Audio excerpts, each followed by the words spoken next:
Welcome to TP Talks. On today's episode, we are going to address the technology sector and some of the unique transfer pricing challenges companies in this industry face. My name is Ben Brewer, and joining me today are Marios Karayanis and Matthew Haig, both from our transfer pricing practice in San Jose, California, in the heart of Silicon Valley. Marios is the global transfer pricing leader for the technology industry and the senior transfer pricing economist on the West Coast. Matt is also an economist and is the national coordinator for PwC US's National Economics team. Both Marios and Matt have served as adjunct professors at San Jose State University teaching transfer pricing. Let's get started with our discussion. Marios, what do you see as some of the unique pressures in the technology industry? How do these factors impact transfer pricing in the technology sector? When you think of transfer pricing for companies in the technology sector, you really need to understand and appreciate some of the unique characteristics that companies have in this environment. And the first and most important characteristic is the existence, ownership of valuable technologies and innovation. And those technologies for companies in the sector are a unique value driver that not only distinguishes them from other industries, but it is in effect a requirement, a prerequisite to even be in this sector. However, those valuable technologies require constant nourishment because for companies to remain relevant in this sector, they need to constantly invest and innovate, which makes this environment highly competitive. Pace of change in the technology sector is very rapid, and a company that today may be considered as having breakthrough technology tomorrow could very easily become old news and superseded by someone else. And so you have to be very vigilant to remain relevant. And I will add that because these technologies are unique, they're also hard to value, and that causes pressures under audit by the IRS and other tax authorities. They're highly scrutinized, highly challenging issues, and we find that tax authorities tend to focus when the technology is successful or there's a breakout success, and they tend to not audit or ignore when things don't go well and there's a failure. Yeah, that's a good point. Focusing on the software and internet sector for a moment, what are some of the challenges for companies with portable delivery models such as cloud-based services? So some of the challenges for portable delivery models is there's not this clear supply chain from raw materials and manufacturing to distribution and delivery, physical presence being important in the traditional economic models or business models. Now things are much more portable. Servers can be centralized, customers located around the globe, and also the level of delivery can be turned up or down like a faucet.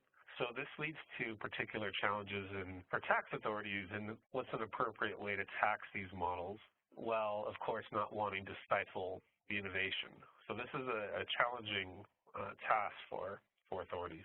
Yeah, and I would add, Matt, that apparent disconnect when tax authorities look at how companies in this particular subsector of the technology industry generate revenue, where there may be customer-facing operations in one country, but because services are delivered remotely, a lot of the key assets that either house or use and exploit the technology that the company has developed is residing in another jurisdiction. And that disconnect needs to be really explained and understood from a tax authority perspective as well. It becomes harder when the BEPS action plan has attributed and focused so much on people presence, thinking that the key control of valuable assets and therefore attribution of income has to follow where people actually reside, which is highly inconsistent in many ways from the way companies like, let's say, SaaS companies or cloud-based companies operate. Interesting. So then what advice do you have for technology companies in addressing challenges posed by the OECD BEPS requirements and increased disclosure requirements worldwide? Well, Ben, I would say that companies really need to help the tax authorities by explaining what the key value drivers are so that those tax authorities don't try to place the value in, in the wrong jurisdiction just because it fits their traditional models. Also, I think it's important for companies to present their unique facts and circumstances and not just either traditional facts or broader level industry facts that may not be relevant for these companies.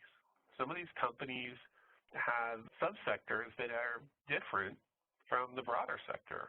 You hear of companies, maybe they're a memory semiconductor company, and that's a commodity, and that's not the same as the broader semiconductor industry. When we think of these disclosure requirements, I think we have to appreciate that the world has changed, and transparency is not only a key theme of the BEPS action papers, but it is a fact that we're all going to have to live with. Governments want more disclosure, they want more information, and they want information that previously was not necessarily made available to them. And perhaps arguably some taxpayers would think is not relevant to provide, but nevertheless, we have to embrace the fact that these new disclosure requirements are here, and we have to perhaps start looking at them not only as a compliance burden, which of course it is in many cases, but also see if there are opportunities available for us. For instance, the information we have to collect now, or companies have to collect in order to meet the new disclosure requirements, could be analyzed in different ways with new tools and provide insights that can help management optimize their operations or fine-tune their operating structures.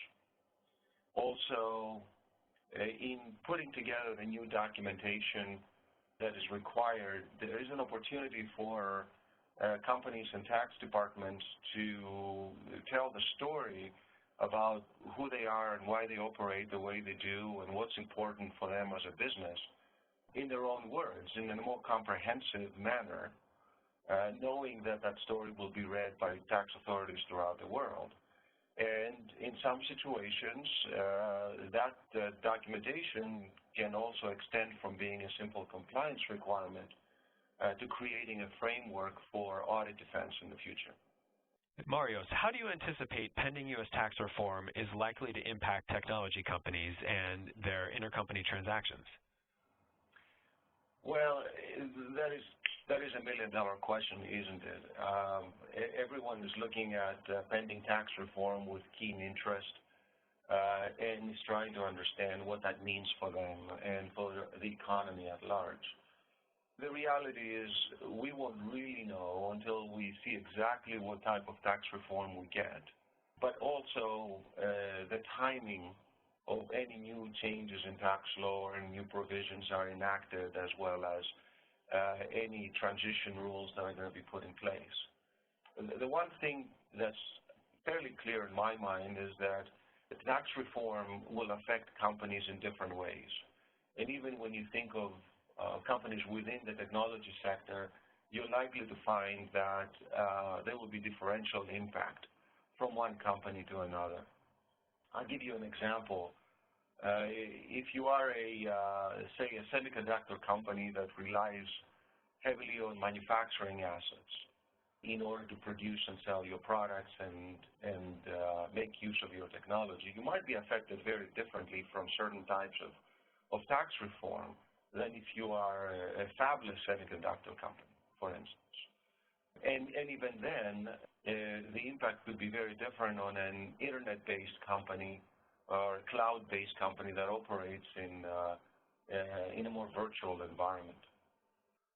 And I would say that tax reform is certainly an impetus for change, but before any change should happen, I think the first thing companies should consider is what is the impact going to be on my existing operations? As I do things today, it's important to assess how are these new tax laws going to impact me. Once we get our hands around that impact, we should also keep in mind one more thing before we change. This is not a static environment. Other countries will react and respond. They may or may not make changes themselves, but they will have the opportunity to react, and in doing so, that might impact our planning down the road. So in order to stay ahead of the curve, we should anticipate there will be a response rather than just always reacting to what's in front of us.